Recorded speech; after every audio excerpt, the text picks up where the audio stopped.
নমস্কার বন্ধুরা, Kennedy kitchen and ব্লগে তোমাদেরকে স্বাগত জানাই।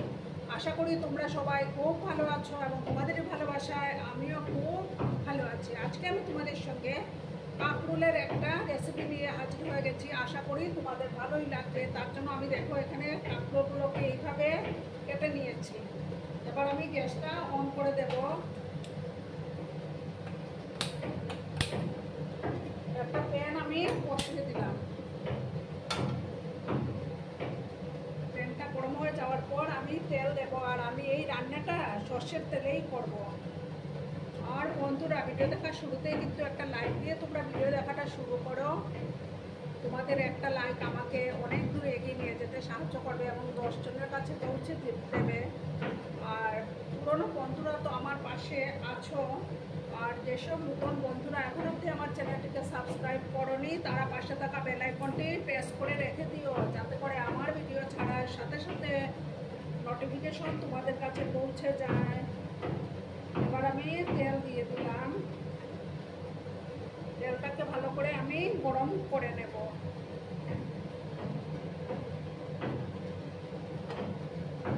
তোমরা কিন্তু ভিডিওটা একদম স্কিপ করবে না, সম্পূর্ণ দেখার অনুরোধ রইল।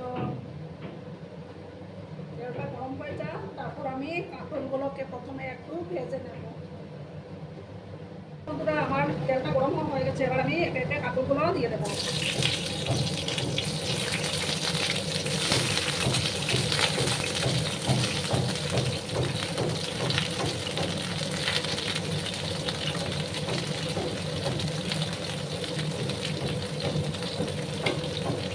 এবার আমি এটার মধ্যে সামান্য হলুদের গুঁড়ো অ্যাড করে দেবো।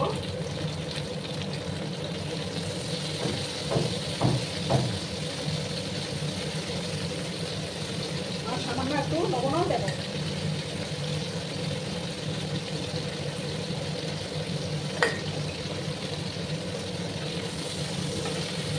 ভালো করে আমি একটু মিক্স করে নিচ্ছি।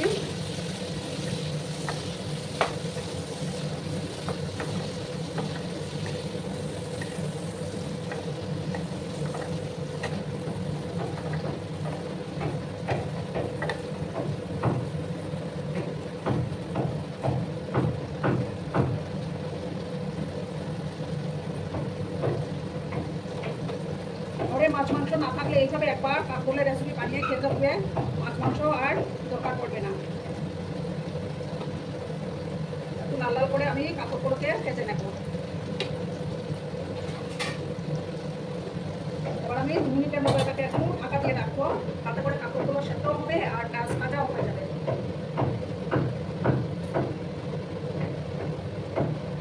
দেখো বন্ধুরা, 2 মিনিট পরে আমি ফিরে আসলাম। আমার এগুলো কাঁকরোলগুলো ফ্রাই হয়ে গেছে। এবার আমি এগুলো তুলে নিচ্ছি। একটা ডিশের মধ্যে আমি তুলে নেব। বন্ধুরা, আমি কাঁকরোলগুলো সমস্ত কাঁকরোলগুলো তুলে নিয়েছি। এবার আমি ওর মধ্যে সামান্য আর একটু তেল দিয়েছি। এবার একটা শুকনো লঙ্কা দিলাম।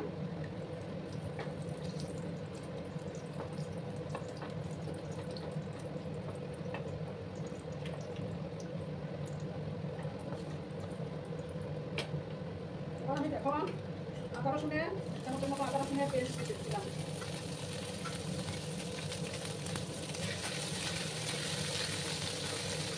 ভালো করে আদা রসুনগুলোকে একটু কষিয়ে নেব।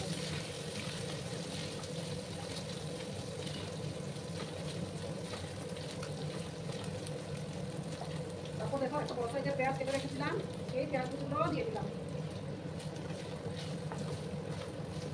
আর সামান্য লবণ আমি অ্যাড করে দিচ্ছি, তারপরে পেঁয়াজটা তাড়াতাড়ি সফট হয়ে যাবে।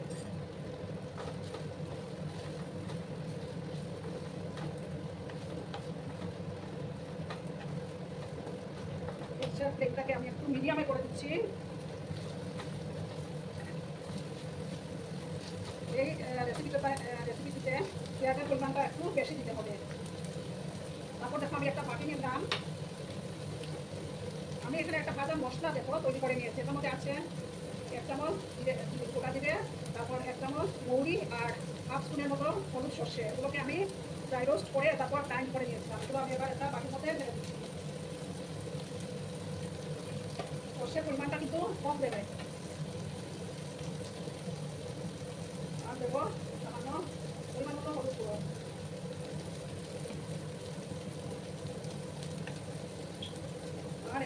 কাশ্মীরি লঙ্কাগুলো আমি অ্যাড করে দিলাম। এই ভাজা মশলার জন্য কিন্তু তরকারি টেস্টটা অনেকটা, এই তরকারিতে এই টেস্ট মশলার টেস্টটা খুব ভালো লাগে খেতে।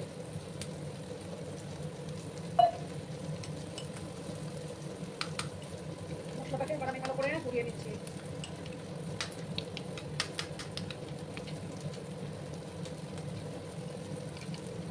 আর একটা সুন্দর ফ্লেভারও আসবে।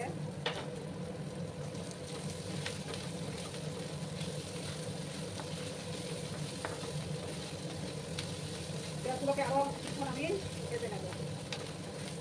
ভাতটাকে একটু হাই করে দিলাম আমি।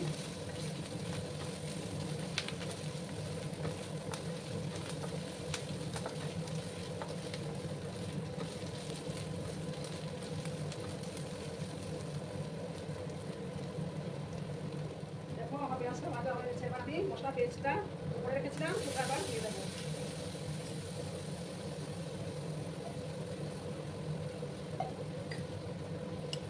মশলা বাটিটা ধুয়ে সামান্য আমি জল অ্যাড করে দিলাম। এবার কিন্তু মশলাটাকে ভালো করে কষিয়ে নিতে হবে।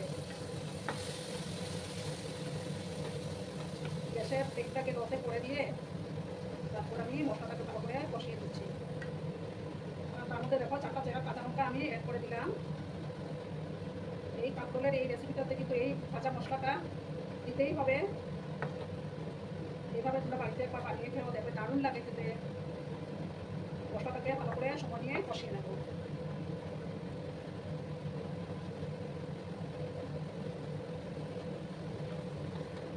গ্যাসের আঁচটাকে আমি মিডিয়ামে করে দিয়েছি।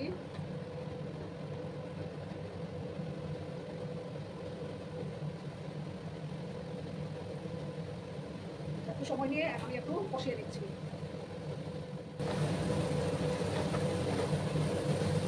দেখো বন্ধুরা, আমার মশলাটা প্রায় কষে আসছে আর খুব সুন্দর একটা ফ্লেভারও বেরিয়েছে। যেহেতু মৌরি দেওয়া আছে এটাতে, এবার আমি কাঁকরোলগুলো দিয়ে দেবো। দিয়ে ভালো করে আমি মিক্স করে নিচ্ছি।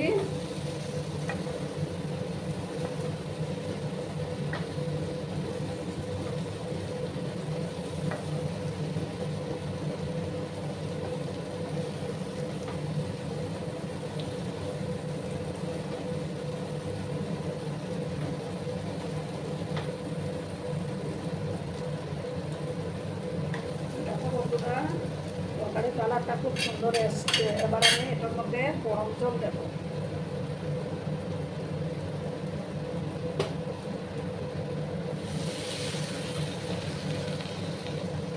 কোনো রান্নাতে গরম জল দিলে রান্নার টেস্টটা অনেক গুণ বেড়ে যায়।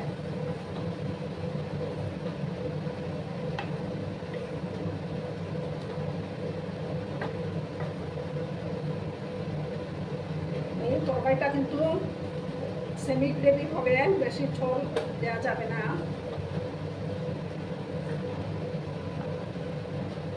এবার আমি পরিমাণ মতো লবণটা অ্যাড করে দিচ্ছি, কারণ লবণটা বুঝে দিতে হবে, কারণ আমি আগেও লবণ দিয়েছিলাম।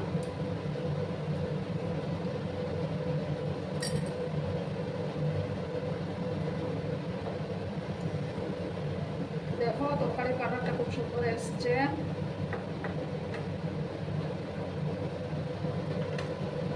এবার গ্যাসের আঁচটাকে কমিয়ে আমি 7 মিনিটের মতো এটাকে হতে দেবো, রান্না করে নেব। তাহলেই তৈরি হয়ে যাবে আমার দারুণ স্বাদের কাঁকরোলের রেসিপি। তোমরা কিন্তু সঙ্গে থেকো আর দেখতে থাকো। ঠিক আছে বন্ধুরা, আমি 7 মিনিট পরে ফিরে আসছি। দেখো বন্ধুরা, 6-7 মিনিট পরে আমি ফিরে আসলাম। দেখো তরকারির কালারটা কত সুন্দর হয়েছে।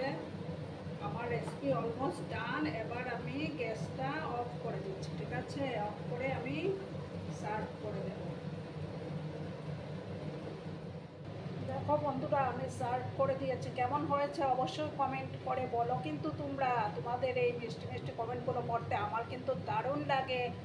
আর এতক্ষণ ধরে আমার ভিডিওটার সাথে পাশে থেকে আমাকে এতটা সাপোর্ট করার জন্য তোমাদেরকে আবারও জানাই অনেক অনেক ভালোবাসা এবং অনেক অনেক ধন্যবাদ। ততক্ষণে তোমরা সবাই খুব ভালো থেকো, সুস্থ থেকো, আনন্দে থেকো। আর আমার ভিডিওটার কোনো অংশ অংশেও যদি তোমাদের একটুও ভালো লাগে তাহলে অবশ্যই তোমাদের বন্ধুবান্ধবের মধ্যে শেয়ার করে দেওয়ার অনুরোধ রইল। ততক্ষণে তোমরা সবাই খুব ভালো থেকো, সুস্থ থেকো, আনন্দে থেকো। নমস্কার।